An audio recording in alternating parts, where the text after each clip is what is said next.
আনফালে এয়া বাছৰ টিকেটটো লৈ ল'লোঁ আৰু এয়া বাছত উঠি পেলাই গৈ আছোঁ। ৰাতিপুৱা যে আপোনালোকক কৈছিলোঁ মই এঠাইলৈ গৈ আছোঁ, আহি পাই গ'লোহি। আৰু মই আজি আহিলোঁ ৰহালৈ অহাৰ কাৰণটো হৈছে মোৰ একেবাৰে আমি যেতিয়া হায়াৰ ছেকেণ্ডেৰী পঢ়ি আছিলোঁ নগাঁৱত, মই তেতিয়া ৰেনেছাত আছিলোঁ আৰু তাই কনচেপ্ট জুনিয়ৰ কলেজত পঢ়ি আছিলে। কিন্তু আমাৰ দুইজনীৰে একেলগে পিজিটো একেটাই আছিল আৰু দুইজনীৰে বণ্ডিংটো খুব ভাল আছিল। আৰু মোৰ মানে খুব বিৰাট ভাল বান্ধৱী, তাইৰ নাম হৈছে চনুপ্ৰিয়া। আৰু তাইক লগ কৰিব আহিলোঁ আজি। আৰু তাইক লগ কৰিব অহাৰ বিশেষ কাৰণটো তাই নিজে ক'ব আপোনালোকৰ আগত। সেইবাবে মই খালি কৈ দিছোঁ যে মই ৰাতিপুৱা কিয়নো আহিলোঁ ইয়ালৈ, আৰু আপোনালোকে ডিটেইলছত তাইৰ পৰা কথাখিনি গম পাব।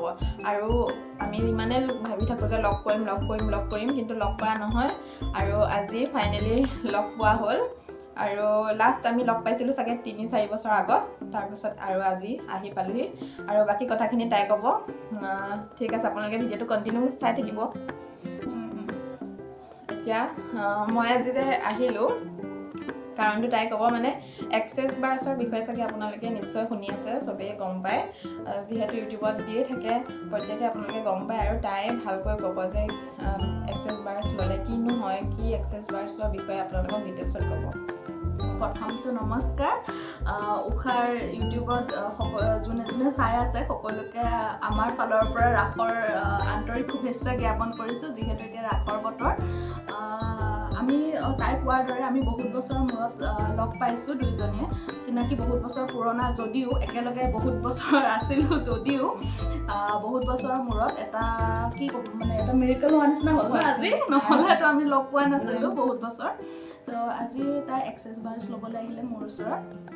আৰু মানে এক্সেছ বাৰ্ছৰ কথা কি ক'ম, আজিকালি বহুত মানুহে জানিছেই, হয়তো বহুতে শিকিছেও। এক্সেছ বাৰ্ছ হৈছে, মই যদি সাধাৰণ ভাষাত কওঁ, এইটো হৈছে এটা চাইণ্টিফিক এটা থেৰাপি হয়।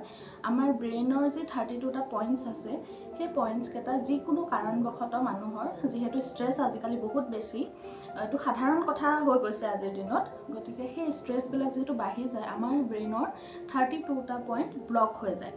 তো ব্লক হোৱাৰ লগে লগে মানুহৰ এনজাইটি বাঢ়ি আহে, ষ্ট্ৰেছ বাঢ়ি আহে। মানুহে যিকোনো ষ্ট্ৰেছ এনজাইটিৰ ফলত যিকোনো মানে নল'বলগীয়া কিছুমান সিদ্ধান্ত লৈ পেলাই, যাৰ কাৰণে পিছত হয়তো ৰিগ্ৰেট কৰিবলগীয়া হয়।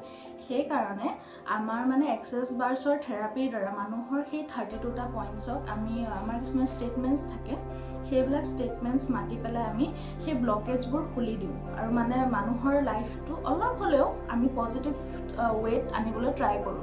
সেইখিনি শ্বৰ্ট হিচাপে আমি যদি সহজ ভাষাত ক'বলৈ যাওঁ, আৰু যদি মানে বেছি ডিপকৈ আপোনালোকে জানিব বিচাৰিছে, আপোনালোকে আজিকালি ইউটিউবতো পাব পাৰে, বা গুগলতো এইটো এটা বহুত মানে জনপ্ৰিয় বুলি ক'ব পাৰি। ইয়াৰ এটাই কথা মই ক'ম যে এইটো কোনো মানে তান্ত্ৰিক বা কিবা এনেকুৱা নহয়, এইটো কমপ্লিটলি এটা চাইণ্টিফিক ৰেমেডি হয়, থেৰাপি হয়, যিটো আপোনালোকে সৰু শিশুৰ পৰা ডাঙৰ বয়সস্থ এগৰাকীলৈ মানে সকলোৱে ল'ব পাৰে। সেইখিনি একদম আপোনালোকে আহিব।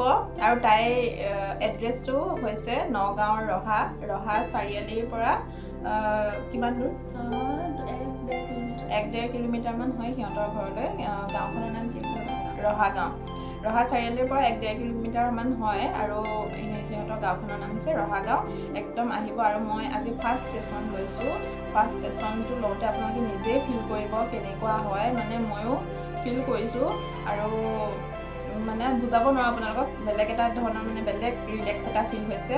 সঁচাকৈ একদম মাইণ্ডটো মানে কণ্ট্ৰল হোৱা নিচিনা লাগিছে।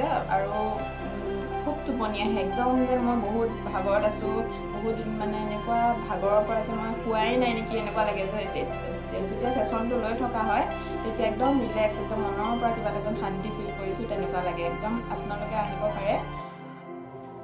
আৰু এইখিনিকে কৈ আজি আমি সামৰিছোঁ। এতিয়া আমি অলপ কথা পাতিম, যিহেতু আমি বহুত বছৰ পাইছোঁ, সেইকাৰণে আজি কথা পাতিম। গতিকে আপোনালোকে তাইৰ চেনেলটো ছাবস্ক্ৰাইব কৰিব, লাইক কৰিব আৰু শ্বেয়াৰ কৰি দিব। Thank you, bye bye. এইফালে মই ছেশ্যন লৈ থকা সময়ত ভিডিঅ' ক্লিপ এটা ৰাখি থ'ব ক'লোঁ।